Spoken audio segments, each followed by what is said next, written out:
akin ang isa sa titik ang mga nakakandadong lihim ng mga kapwa ko kamag-aral sa panahon at taon ng pandemya. Mga lungkot at pagkalugmok ay akin ang bubuksan. Isang tunog na nagpagising sa aking natutulog na diwa. Orasan na naging dahilan para ako yung pabalikwas sa aking mahabang pagkakahimlay. Isang masamang panaginip. 2022. Aking nakita sa kalendaryong nasa dingding na di nausot di nabida. Taon na masyado ng maraming nalilitot, nawawala kabataan, kapwa ko kamag-aral. Isa ka ba sa kanila? Teka, naririnig nyo ba?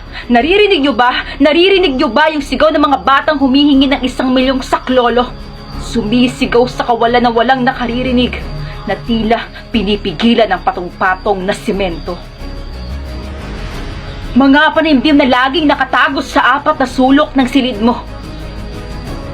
Parang bahay na laging sarado, paaralan ay parang ikinandado, at binabantayan tayo ng 1,000,000 sundalo. Mga luha at pawis na laging tumutulos sa pahina ng musyo na laging kaharap mo, na tila walang katapusang hinakdal dahil ubos na ubos ka na sa hirap na pinagdadaanan mo. Gusto mong mag-aral, pero parang isang relo na tumigil dahil nawawala ang isang bahaging bateryang kailangan mo. Oo, kulang. Dahil pag-aaral na yun ay nakawiwingdang dahil sa pandemya na gustong-gusto mo nang wakasan. Nasa bilyong-bilyong pamilya. Mapalad ang mga batang ipinanganak na may pilak na kutsarak sa bibig, na ang iba'y nanghihikahos, umiiyak, kalunos-lunos, humihingi ng isang karampot na suhayan, at sila sana'y pakinggan. Ngunit, parang aandap-andap na liwanag, paputol-putol na naman ang pag-asa hatid ng nakatatakot na pandemya. Pabugso-bugsong takot, pag-aaral na hindi mo alam kung mairaraos. Problema, bakit dumating ka? Bakit kung kailan sila'y matatapos na? Mahirap, ang iba'y di makahirap. Online class ay nauso sa bagong kabanata. Paano na? Kung cellphone mo'y aandap-andap na parang sirang bumbilya, makapagtatapos ba? Nasa pagmulat ng aking mga mata, parang nakakawalang gana. Makapag-aaral pa ba kung pati internet connection ay di nakikisama? Nasa loob ng pagkakakulong, may pag-asa pa kaya?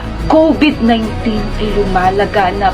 Ang dating eskwelahan na palitan ng bahay na pantahanan. Si ma'am at si sir nakaharap noon. Yung cellphone na at virtual na yon. Paano maiiwasan ang pagkalugmok at kalungkutan kung sa oras ng laban wala kang bala na makakapitan? Mga tanong na mahirap sagutin. Mga leksyon na kailangan ng patnubay na si teacher lang ang makapagbibigay. Dahil hindi naman alam ni nanay ni tatay.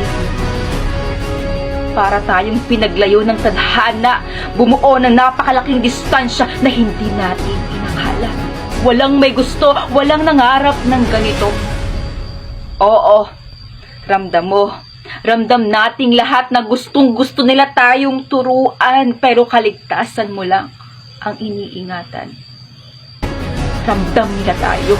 Kailanman hindi naging manhid si teacher dahil biktima rin sila ng salot na sa'yo'y nagpapalungkot. Kaya ikaw, kapwa ko kabataan, ikaw, kapwa ko kamag-aral, ito'y sana'y pakinggan. Iwasan na ang nooy nakakunot, bawat himutok at pagkabagot. Palitan ng panalangin at sipag na kailanman hindi matatalo ng kahit ng salot.